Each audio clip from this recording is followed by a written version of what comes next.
Hello guys, welcome to this another set ng video natin. So for today's video, diba nakikita nyo guys, ang sama ng panahon ngayon. As in, sobrang ulan guys. Hindi ka makagalaw, hindi ka makalabas kasi sobrang ulan. Nga guys, pagligo, nagdadalawang isip pa ako. At yun na nga guys, aba, pagkita ko sa labas, nag-wonder ako ng panahon. Tapos nakita ko yung kapatid ko.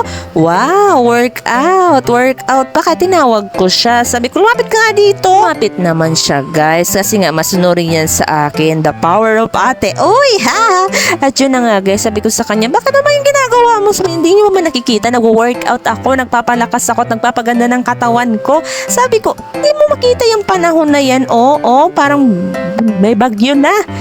Pero ikaw workout pa rin. Ano ba? Sabi ko nga sa kanya, aba, sige nga, mag-exhibition ka nga ako talaga nag-workout ka. Ay, naku, nakakainis na itong kapatid ko. Na-exhibition naman siya. May mga paganyan. Yan pang, hindi ko talaga gusto mga ganyan na katawan. Ay, hindi ko alam.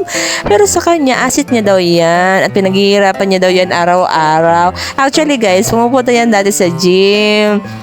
Diba? Ngayon, gumawa na siya ng paraan para makatipid siya na kahit papano, kahit hindi siya pumupunta sa gym sa bahay, nakakapag-workout pa rin siya. Kaya nga guys, akala ng mga tao siya yung kuya ko at ako naman yung bunso. Hindi nila alam, sama pa exhibition. Kahit sobrang ulan na guys, patuloy pa rin siya sa kanyang pangarap sa buhay. Uy!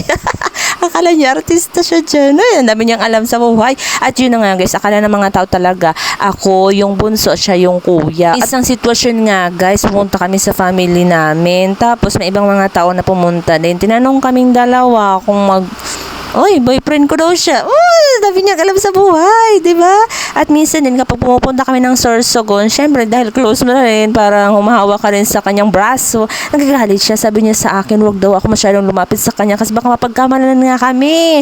Ang pangit ko daw. Uy, bakit ang gwapo mo? Feeling mo talaga. At yun na nga guys, di ba? Kita niyo yung panahon, ulan ng ulan, siya wala. Gusto niya talaga mag-workout. Wala akong magawa, kundi videohan lang siya at pagtawanan. Kaya pinagtatawanan ko yan guys, wala siyang pakialam. Mas ang alam niya, nag-workout daw siya guys. Discover ko nga guys, bakit bestito yan ni Marian? Aba, lambitin pa more. Lagi kasi nakalambitin lang si Marian kay kutito niya. Ayan, kita niyo yung panahon guys. Parang may bagyo na diba? Pero siya wala siyang pakialam. Basta ang alam niya mag-workout siya at bigla siyang napagod. Pero sabi niya, kailangan ko magpatuloy. Yan lang guys, bye!